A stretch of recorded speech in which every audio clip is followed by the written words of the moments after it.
I'm Dr. Buck Weaver. I'm a neuropsychologist and director of the Weaver Center here in Wayland, Massachusetts.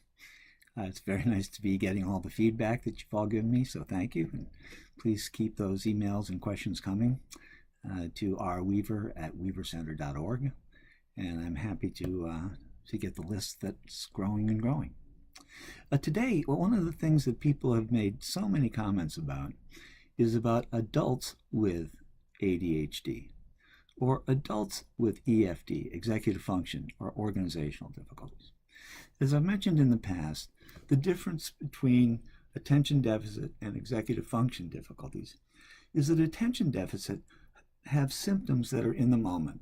One's easily distracted, or they're impulsive, or their mind is wandering, or it's very hard to pay attention. With boredom on both executive function and attention, learning really slows down, even when talking with someone. So these difficulties that are attentionally oriented are things that happen in the moment that need further awareness in terms of the work that we do with people. Executive function or organizational difficulties are those things that occur over time. Planning, organizing, starting, completing, refining, time management, things that those of us, myself included, that have serious difficulties with those are less efficient. You know, those people that are efficient, they get a lot of stuff done, they're detail oriented, they make lists, they get, just a kind of a natural talent for being productive. We struggle with what's a priority, how do you get started, when do you get started, how do you know how you're doing. We all think that we know just as much about this as everybody else, but the fact is we don't. So one of the things that we do so much of the time in working with adults and couples and others is the first and most important part is raising awareness, which is what anybody would say, well, of course, that's what you do. You know what I mean? And the way that we do that is to educate folks so that, like we mentioned before, we know the difficulties with getting started because we don't feel the consequences that are coming our way, like most everybody does. Those people that feel consequences, they know that they're gonna be nervous or upset or embarrassed or whatever. We don't have that chip. So it's much harder for us to get started. And that's why we often have a lot of people conflicting with us to try to get us to start, because they feel the consequences even when we don't.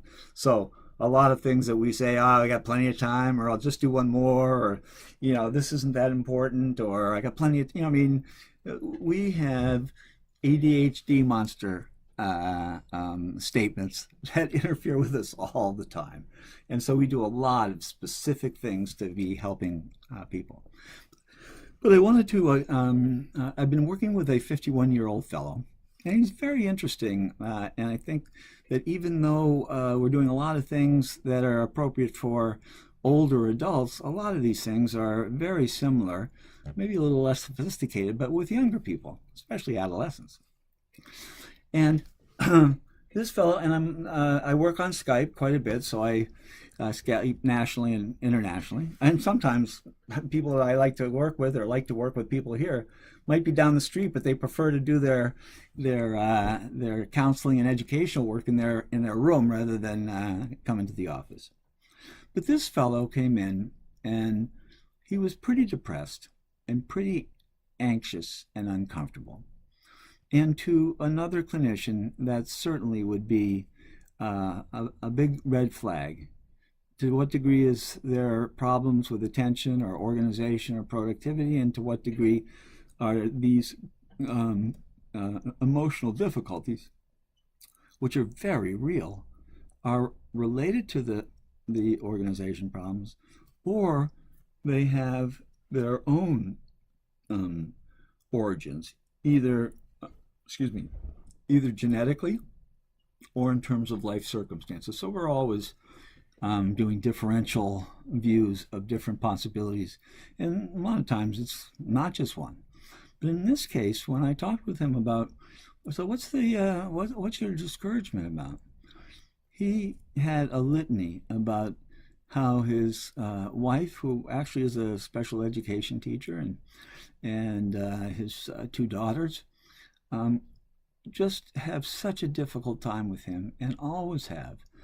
They joke about him being the third kid in the family, and Dad, and most of the things are like just never ever ever getting to places on time, being ready, and so on and so forth.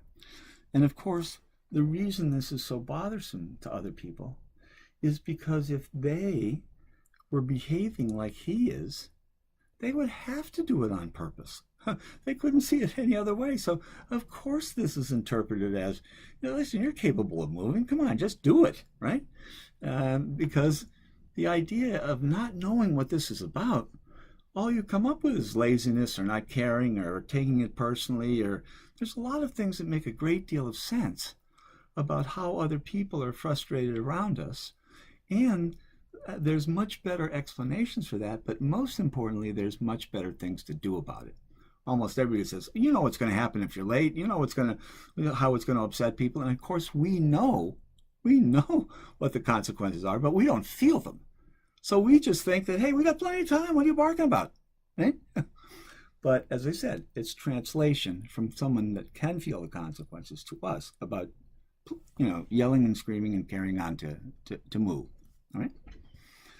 So what we've been working on, because he has a very difficult time getting to work on time, it's created a lot of problems with his peers.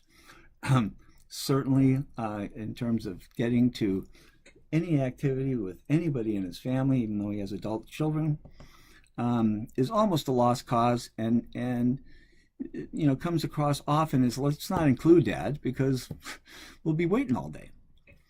So the first thing that we tackle, because it was his first thing to tackle, was being on time to work. And we take almost any issue that you want to start with, because we always use strengths, right, to be able to design specific compensatory strategies that are effective. So we began talking about what his morning was like and what kinds of things might make him late. And he mentioned a lot of the things that we know that people mention that we attribute to the attention monster, or we have other ways of doing therapy, but it gives you a kind of a sense that we look at these things as something that interferes with you getting to doing what you want, not you're doing it. And again, all of those things, got plenty of time, I'm stuck, I just finished this will be one more time, and so on and so forth. So we said, starting to use technology is very important to set alarms for things that help you move. Now we have phones that can do that. And so over the course of 3 weeks, right, we've been fine-tuning. He sets 5 alarms for each morning. And he can snooze, but he can't turn it off until he can't push stop until he's on his way. So getting up, doing the bathroom and getting dressed portions, getting things prepared for work, getting to the door and out the door. Each time there's an alarm, he practices, and we practice together, disengagement. Whatever you're doing, you've got to disengage to get on to the next. Got to. Hardest thing you got to do. It's very, very difficult. And it takes a lot of practice and a lot of effort, because we're not being motivated by the consequences. Again, most of us know that if we're not in time, we're going to be in trouble. We don't have that chip, right? So that's what moves everybody else through the day, being conscious of what and when they got to do everything. So he has been using for the last 3 weeks, and we've been fine-tuning, so that he can get out of the house at the time that he needs to get to places on time. This week, when we were, and in the past, it was hard for him to get to Skype on time. This week he was early to Skype. He said it was really great. He had a cup of coffee. He was much more relaxed. Because he likes to Skype from work. He gets to work on time, and it's really been an amazing and very uplifting sense of control over something that was really out of control for so long. Anyway, by having strategic things based on his strengths, because he's auditory, he can write all the notes or have calendars in his, anything visual, not going to help him. But when you start working with people to develop strategies, it works very, very well. And they become more and more confident, more and more in control. Other people notice, especially the hardest things that you've ever been doing. If you make big changes in those, people really notice that. So anyway, thanks so much for listening. I hope it's helpful. Please don't hesitate to write any other ideas at my email, rweaver, W-E-A-V-E-R, at weavercenter.org. I just want to remind you that I'm a rocker, right? That's part of my ADHD. I'm always moving, so I hope you're not seasick by watching these videos. But thanks so much for your attention. I appreciate it greatly.